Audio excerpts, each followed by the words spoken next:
What's up, guys? This is Coach Grant with First Down Training, and today we're going to be breaking down some route running drills for wide receivers to run insane routes. Let's get started.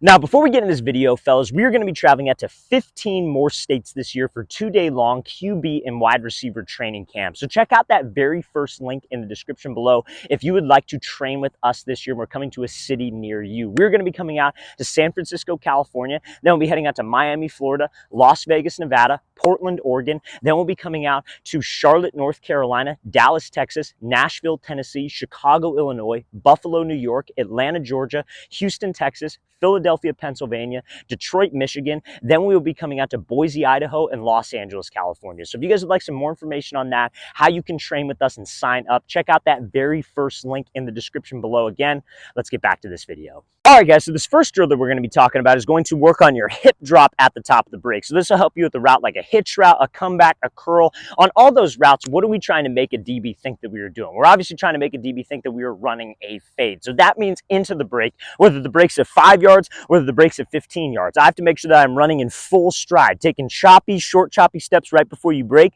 That's something called an indicator, and we don't want to give an indicator to the DB. Number two, I got to make sure that I have good body language. I don't want to run up and raise up with my chest and then break so I could drop my hips more, because that raise up is also an indicator to the DB. We want to give him no indication of when we are making that break. Now, that's much easier said than done. I could sit here and preach that to you all day long, and I think every single wide receiver, I don't care if you're a 5-year-old, could probably get that down. But the hard part is being able to change direction while you're running full speed. And that's what this drill is going to help us with, because what it requires is obviously a lot of balance in your legs, stability in your legs, and a violent hip drop, which is what this entire drill is going to work on. So you need a football and you need a stack of cones for this drill. So I'm sure you guys have all probably seen the drills either from myself or from some other football coach, where athletes will be here, they'll be on their toes, they'll fall forward, and they work on that like trigger step at the top of the break. So what that drill works on is obviously you having good pad level into the break. Essentially 12, 15 yards downfield, you want to be almost falling into the break with your pad level. Then you want to sit your butt down,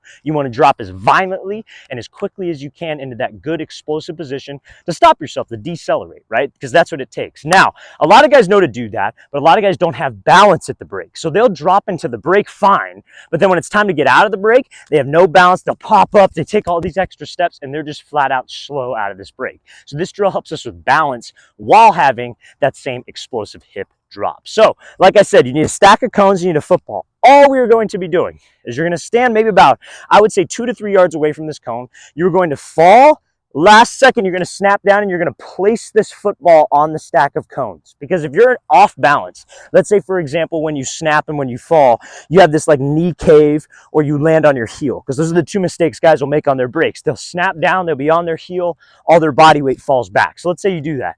You're here, you're on your heel, hard for you to drop. Let's say your knee caves in. You're here, knee caves in. It's hard to put the football on the stack of cones. This is a great drill for balance, stability, and that violent hip drop at the top of the break. I'm going to show you how this is going to look full speed.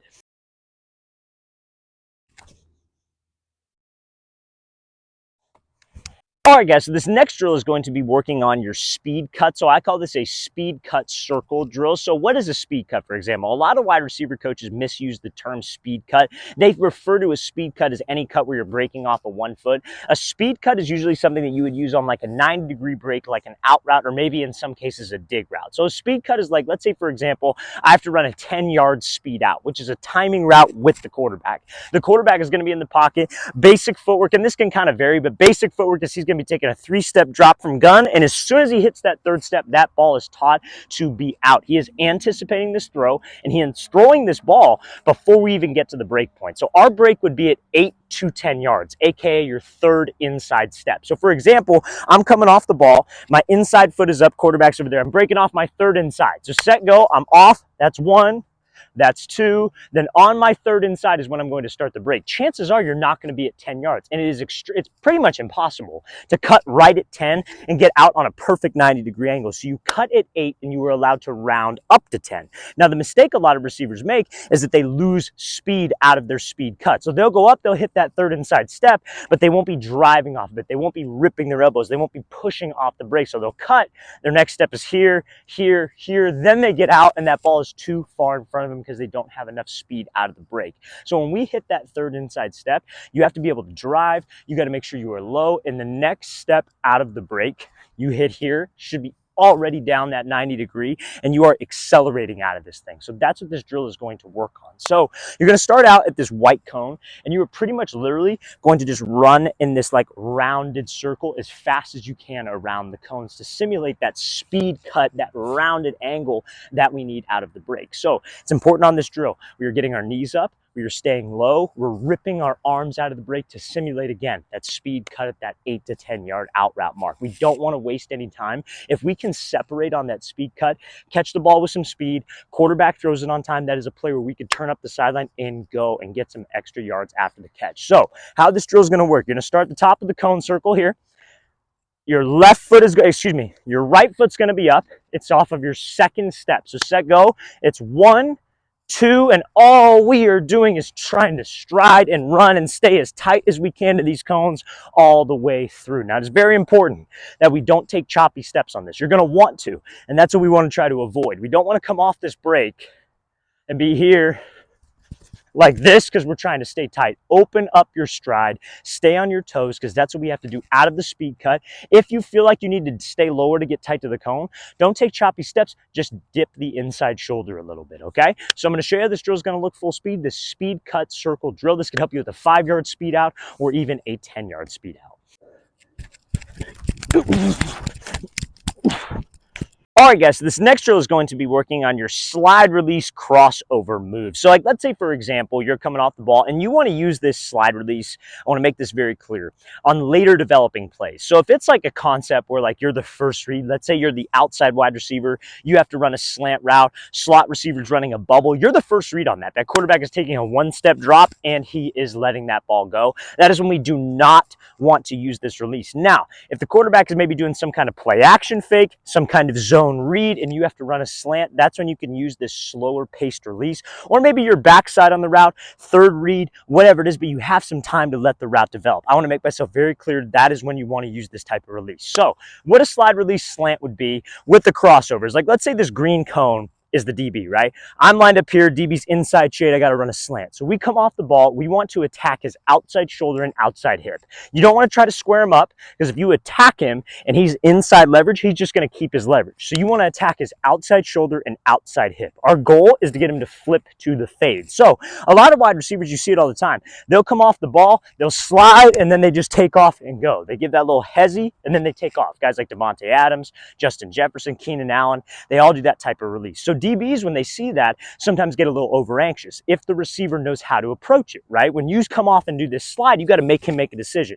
That doesn't mean go flat, because if you go flat, he could jump and then, oh, I'm going to run the inside. He could cut off to the angle, right? So we have to attack at a 45, make him make a decision, and attack his outside shoulder. So you come off the ball, we slide to the outside. Maybe he starts to commit 1, 2, hit a crossover, and then go. But when I hit that crossover, that outside foot, for example, you slide in, out, we get him to jump. We have to be able to push off of that crossover step. And that is pretty much what this drill is going to be working on. It's working on the mechanics of the slide release, but also us getting out of the crossover move a little bit faster. So what you need is you need 4 cones. You need a start point here. It's going to be 3 separate slide releases. So left foot's going to be up. To start out with your releases, I like 2 things. You could either take something called a prep step or something called a kick step. So a kick step is where you take your back foot, you kick behind, and that explodes you into the slide. That helps you throw your hips into it. Or what you could do, whatever's more comfortable, there's no right or wrong answer. Inside foot takes a jab step. It's pretty much like in place, but you push off of the jab. I personally like the prep step. I used to be a big kick step guy. Either one is fine, whatever's most comfortable for you, okay? So now, like I said, coming off this, we're sliding to the first cone. So it's bam, slide, in, out. As soon as you hit this crossover step, you are pushing off of it. So you cross, push right to the next one. Bam, bam, push right to the next one. Bam, bam, coming out, catching a slant right there. So it's working on that explosive push, obviously the tempo of the slide, and then obviously the crossover. So I'm going to show you how this drill is going to look full speed.